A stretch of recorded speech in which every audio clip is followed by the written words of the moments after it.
नमस्कार, आप देख रहे हैं न्यूज 18 इंडिया। मैं हूं आपके साथ पंकज भार्गव। बड़ी खबर आपको बता दें, गजा में बमबारी को लेकर अब बेंजामिन नेतन्याहू बहुत ज्यादा प्रेशर में हैं। उन पर जल्दी हमास के साथ सीज फायर करने का दबाव है, लेकिन इस बीच हमास के एंटी टैंक दस्ते ने इजराइल के 7 कमांडोज को मौत के घाट उतार दिया है। इजराइल को बहुत बड़ा झटका लगा है।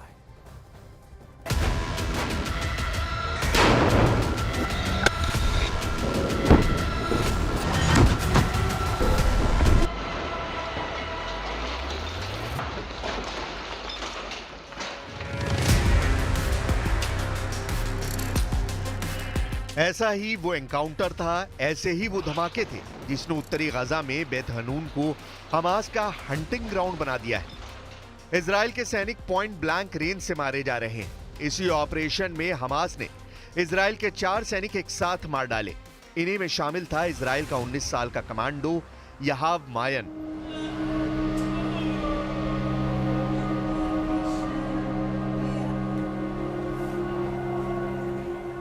19 साल के सर्जेंट याहाव मायन का जनाजा जब इजराइल पहुंचा तो वहां मौजूद लोग रोने लगे। इसी ताबूत में है इजराइल के कमांडो याहाव मायन की लाश। ये इजराइल का मुदीन शहर है और अब यहां इजरायली कमांडो याहाव मायन को दफनाया जा रहा है। याहाव मायन अकेला नहीं था जो हमास के हाथों मारा गया।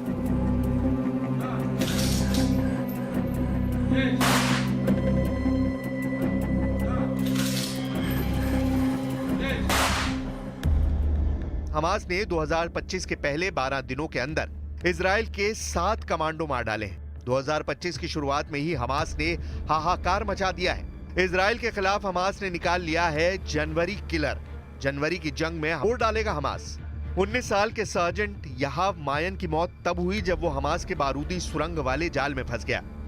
नहाल ब्रिगेड के कमांडो याहाव मायन पर हमला खतरनाक था। वो तो मौके पर मारा गया, लेकिन उसके साथ 6 इजरायली सैनिक बुरी तरह जख्मी भी हुए। लेकिन इजराइल को झकझोरने वाली इस खबर को तस्वीरों में देखिए। यही वो 19 साल का सर्जेंट याहाव मायन है जिसको सुपुर्दे खाक करने वाला वीडियो आपने अभी देखा।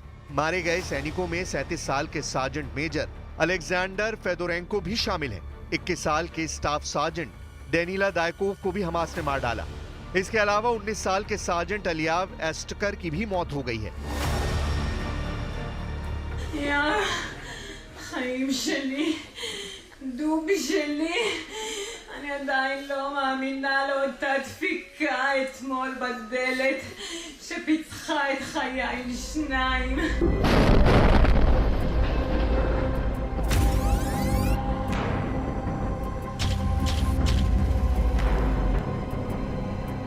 गजा में ऑपरेशन करना इजराइल के लिए बहुत मुश्किल होता जा रहा है। उत्तरी गजा का मोर्चा नेतन्याहू की मिलिट्री हार का सबसे बड़ा वॉर जोन बन चुका है। सवाल उठ रहे हैं कि क्या उत्तरी गजा में हार गया है इजराइल? उत्तरी गजा के 4 इलाके बेत हनून, बेत लाहिया, जबालिया और शेख जायद इजराइल की सेना के लिए मृत्युजाल साबित हो रहे हैं। इन चारों इलाकों में इजरायली फौज को हमास के लड़ाके घेर घेर कर मार रहे हैं। जब से यहां पर इजराइल ने ऑपरेशन शुरू किया है, उसके 48 सैनिक इन 4 इलाकों में मारे गए हैं। नेतन्याहू के लिए ये तस्वीरें दर्दनाक हैं या नहीं, इसका फैसला इजराइल करेगा। लेकिन इसमें कोई शक नहीं कि 2025 में जनवरी का महीना ही इजराइल के लिए ऐसा साबित हो रहा है कि उसे रोज मरने वाले सैनिकों को गन सैल्यूट देना पड़ रहा है।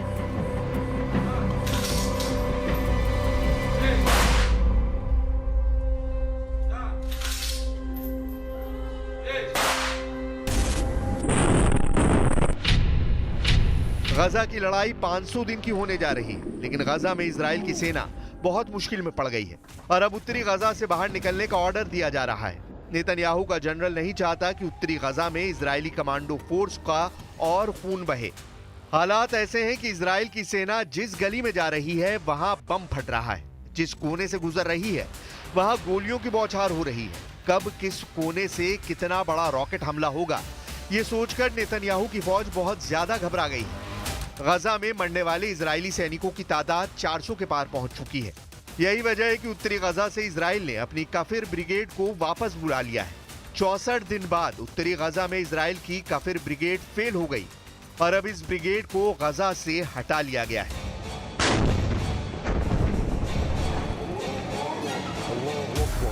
गाजा में इजराइल की सेना पर हमले बहुत ज्यादा बढ़ गए हैं। सबसे आसान टारगेट इजराइल के टैंक और बख्तरबंद गाड़ी बन रहे हैं। मरकावा टैंक और नेमर बख्तरबंद गाड़ियों का हाल बहुत खराब है।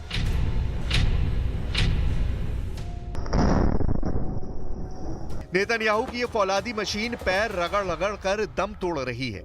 इजराइल की सेना पर अचानक ताबड़तोड़ हमले शुरू हो गए हैं। ये गाजा है जिसे चारों तरफ से इजराइल ने घेरा हुआ है और यहां से आ रहे ऐसे वीडियो को देखकर नेतन्याहू बहुत ज्यादा सदमे में है। लेकिन इस वक्त नेतन्याहू और उनके वॉर कैबिनेट के पास इसे रोकने का कोई ठीक जवाब भी नहीं है।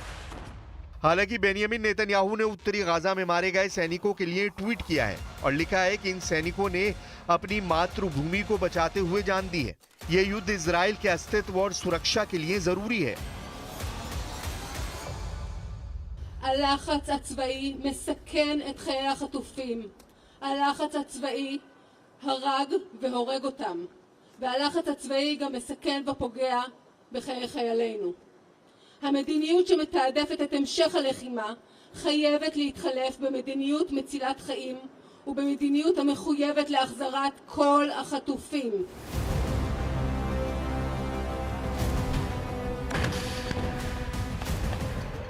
उत्तरी गजा इस वक्त इजराइल के लिए सबसे मुश्किल मोर्चा साबित हो रहा है। हमास की पूरी लीडरशिप मारी जा चुकी है, लेकिन उत्तरी गजा में अब भी वो एक्टिव है।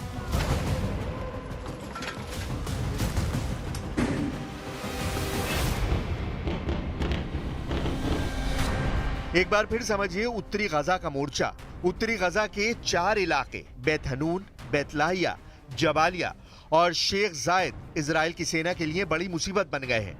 इन चारों जगहों पर ऑपरेशन करना मौत को दावत देना माना जा रहा है।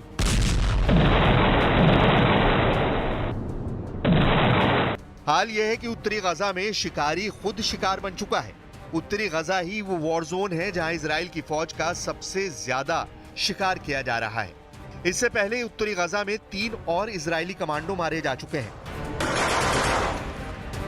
28 साल के मेजर डिवर्जियान रेवा और उनके डिप्टी कमांडर 24 साल के कैप्टन एतान इजराइल शिकनाजी और तीसरा नाम है 20 साल के स्टाफ सर्जन ईदो सैमियाक का। ये इजराइल की नाहल ब्रिगेड का हिस्सा थे। पिछले 2 महीने के दौरान इजराइल ने 16 सैनिकों को सिर्फ उत्तरी गजा में गंवाया है। हमास के एंटी टैंक दस्ते सुरंगों में अब भी एक्टिव हैं। उत्तरी गजा में लगातार मुठभेड़ हो रही है। उत्तरी गजा में इस वक्त इजरायली सेना की हालत बहुत ज्यादा खराब है।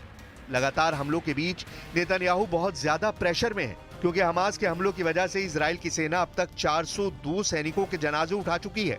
यहाँ मारे गए सैनिकों को कंधा साथी फौजी दे रहे हैं, लेकिन इस ताबूत का वजन नेतन्याहू पर भारी साबित हो रहा है।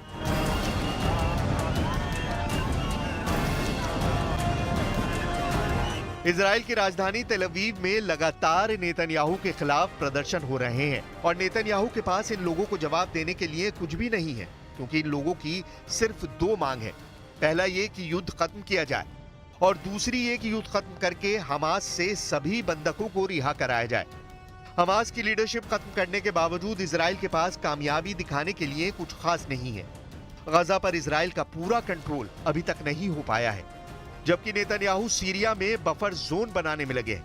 दक्षिण लेबनान में भी इजरायली फोर्स का कब्जा बढ़ाने की बात चल रही है, लेकिन गजा में इजराइल की हालत नाजुक है, क्योंकि गजा में लगातार बमबारी के बीच इजराइल के सैनिक मारे जा रहे हैं। We implore all world leaders to make a deal and bring all 99 remaining hostages home. They represent 23 different nations. They are Christians, Jews, Muslims, Hindus, and Buddhists. गजा पर जारी इजराइल की बमबारी में 24 घंटे के अंदर 28 लोगों की मौत हुई है, जबकि 90 लोग जख्मी हो गए। यह हमला तब हुआ जब इजराइल और हमास के बीच सीज फायर कराने की कोशिश चल रही है। वहीं अमेरिका ने इजराइल के हथियार गोदाम भरने के लिए नए ऑर्डर पर मोहर लगा दी है। यानी युद्ध खत्म करने के साथ साथ इसे भड़काने की पूरी कोशिश जारी है।